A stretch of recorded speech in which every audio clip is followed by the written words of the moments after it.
You did everything right, but you still feel like something's missing.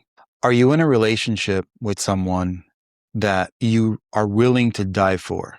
I bring that up because so many people are in relationships that they feel like they're nothing without the other person. They have signed over their life to a man or to a woman to be left with breadcrumbs, and nothing of their own life exists little by little. There was someone in my life that I met, and this person, I felt a pure love that I've never experienced before with any other person. And she had 2 children, a boy and a girl.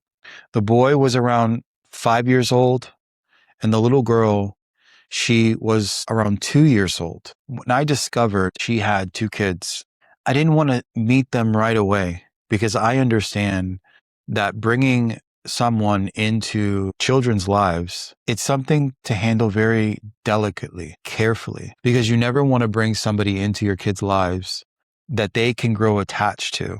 If the person that you're bringing into your home or you're bringing into your life is not a good example for your own children, let alone for your own peace of mind. I remember when we went to her house one day. This was after we met. We saw each other a couple times. We were sitting there talking, having a conversation. She was moving very fast in the relationship. She already wanted me to claim her as a boyfriend. She had a lot of influence by her friend. She had this friend that was always showing up, was always there. She was her best friend, but she would show up and she was always there. It became uncomfortable because it was like, it was smothering. I can't have a conversation and I can't get to know her if her friend is always there. In the wrong moments, just being present and not even letting me talk to the person that I was trying to get to know. Then one day, her kids showed up unexpectedly. Her parents were dropping the kids. This little girl and this little boy saw me. I really wish that I wouldn't have seen them so soon. It was too fast. And I was really getting to know who she was as a person before getting to meet her kids. But as time went on, her kids already saw me and she was going to Disney World and I was invited. So we went to Disney World for her son's birthday and it was an amazing time. Something that I had not done for a very long time. And I was invited to go and, her family was there. I still think it was too fast. So I got to meet her mom, her dad, which I met them the day that they brought the kids over to her house. It was like no turning back after that. But then I started meeting other people in her family. So now I was integrated into this family. But I had a very interesting experience that happened to me when we went to Disney World. When we were getting ready to leave, we were there maybe a few days. There was a motor coach and it had a bunch of people in the motor coach. And they were getting ready to leave. Come to find out, these were convicts and there was a disagreement that had taken place. The motor coach was literally right behind our vehicle. There was a dispute. It got to the point to where one of the individuals said, they'll shoot me or kill me right there. She jumped right in front of that gentleman. They pulled out guns and they were flashing their guns. She put her life on the line to try to save and protect me. I've never had anybody do anything like that. One gentleman said that he would literally end my life right there. And he had a bunch of people with him. That was on Mother's Day. I almost lost my life on Mother's Day. But a woman who I was still getting to know put her life on the line. And when we were in that car after leaving, because it got to a point, it was just, we left.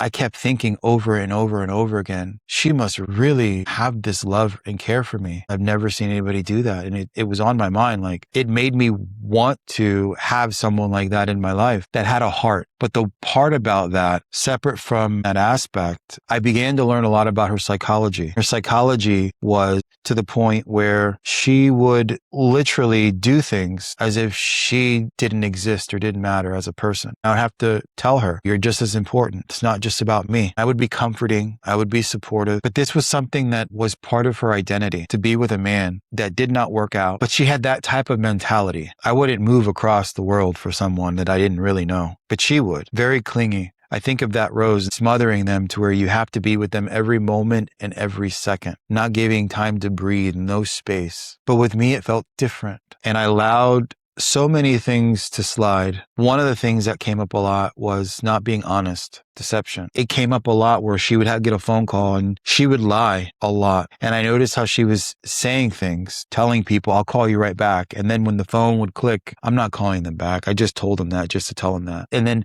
after time goes by, I start thinking, is she lying to me? And then I found out there were so many things that she wasn't being honest with. This was probably almost a year into it. And now there's kids. I kept thinking to myself, if I leave this relationship, those kids are going to think that I abandoned them. I never want those kids to think that I abandoned them. And what I kept failing to realize is they weren't my kids, but I saw them like they were my kids. This is a huge problem because I felt obligated to be in that relationship because of those kids. It was this standard I set for myself to where I know what it feels like to not have the one that you would want there for you to be there for you when you need them the most. I experienced a lot of that in friendships, relationships. I never would want that for a child. The little boy, he would always tell me, I love you so much. You're the best dad in the world. He ran to his mother not long after me and her became official.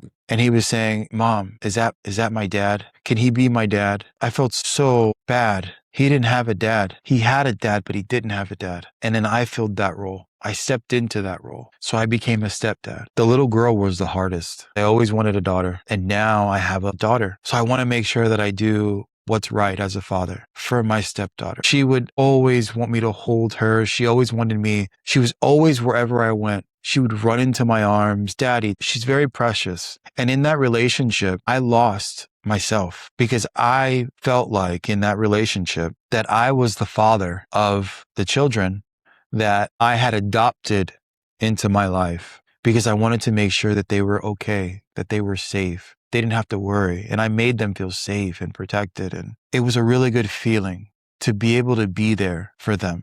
But the relationship didn't work out. And I had to make a decision what I was going to do because the relationship was falling apart. The moment that trust went out the window and she would apologize and say all these different things, it just got worse and worse and worse. The lies and not being honest. But then what would come to the forefront would be those kids. Those kids were a huge priority in my eyes. They had grown very close to me and I wanted to make sure that they were always okay. And after a period of time, it seemed like things had progressed and gotten better. But little did I know they didn't. We ended up getting married on the little girl's birthday, a significant day. And the day that me and their mother was no more was on Christmas Eve. On Christmas Eve at midnight, I couldn't anymore. I didn't even know who I was, barely. And I told her, I can't be in this marriage. I can't do this anymore. And I kept thinking about those kids over and over and over again, how I wanted to be there, but being present would have done more damage than good because the dynamic between me and their mother wasn't healthy. She had this whole different world that she lived by. There were a lot of medical things too. She didn't take good care of herself. So I was trying to help her the best I could mentally, but I was losing too much of myself in the process because she chose not to do what was best for her. Her choices, her decisions, very impulsive, didn't think things through. And it made me realize in order to be in a relationship, you have to come to terms with yourself. You have to want to be able to grow and thrive. You should want the best and have the best intentions for the other person. Because if you don't have the best intentions for someone else, and everything is always a competition, relationships are not going to work out. You're going to fall into the same thing over and over and over again. I would get into relationships with people that I really wanted to help. And these women that I would get in a relationship with, I felt bad for their situation. I felt bad. And I wanted to be that person to be there for them, like I was for the kids, but in a loving, caring kind of way. And that was very difficult. That was one of the most difficult, the most challenging, the most life-wrenching relationships and marriage that I was in my entire existence. I wish I could delete it from my life, but not the kids. That part I would want to save, and I still save in my heart. Did you choose someone to die for? Because I know that so many people end up in those relationships that are unhealthy, and they stay in those relationships and they're unhappy. What's it going to take for you to make a decision to get your life back? What's it going to take for you to regain your happiness and to regain your confidence and to regain who you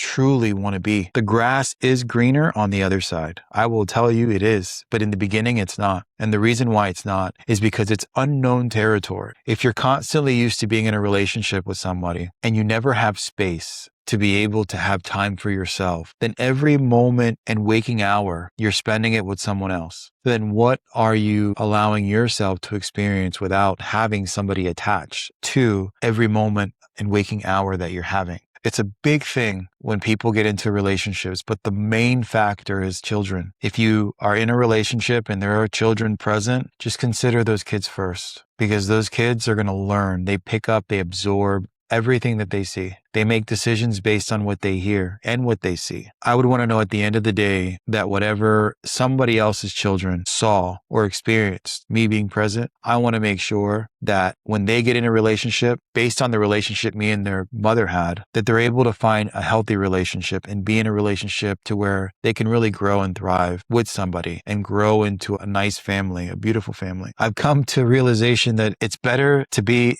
in solitude than to live in a relationship of isolation where you can't do anything, you can't really have any friends. Everything is pretty much cut off from you because now you're in a relationship with somebody, and any decisions that you want to make, you have to pass it through the filter. The filter is you and that person coming together and now having to decide, what do we do? But if you're that type of person that gives everything to the other person, like I would do, that's when you start losing parts of yourself to where now she is making all the decisions. I wish I would have known beforehand. The hardest thing was to get out of that relationship because it was not growing. It was terrible. It was awful. It was really, really bad. And that was that relationship that I felt like I lost my soul, like my whole body got warm. I felt like I lost my entire self, everything. And I was barely holding on to what I had left. Before getting into a relationship with somebody, think to yourself, what matters most? If there's children present, what truly matters most to them? Do you want to be an example, a great example? Or do you want to set the worst example? And now you have your kids or